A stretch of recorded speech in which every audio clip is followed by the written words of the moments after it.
Tere sõbrad! Armastus on kõrge ja ülev tunne, kuid kas see toob inimesele alati rõõmu ja õnne?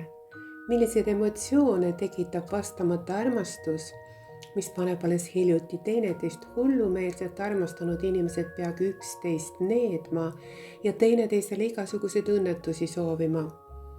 Mis sunnib kauni naise südame pärast võistlevaid rivaale üksteist tapma ja sandistama? Ning ajab armukadedad inimesed kohutavate kuritegudeni.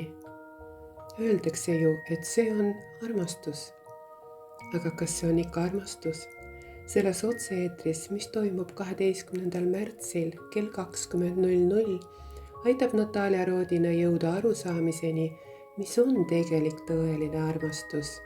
Vastab ka vaatajate küsimustele.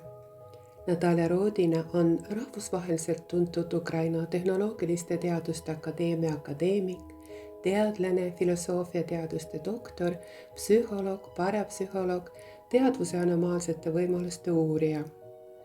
Kallid kuulajad, otse-eetrit vene keeles on võimalik vaadata ja kuulata juurde lisatud lingilt ning eesti keeles on võimalik kuulata ainult sünkroontõlkena Zoomis, vaadates hääletult otse-eetrit. Otse-eetri link ja eestikeelne sünkroontõlke link on lisatud kõige algusesse. Tõlget ei lindistata, meeldivat jälgimist, kuulamist ja kaasamõtlemist. Kohtumiseni Zoobis, kallid sõbrad!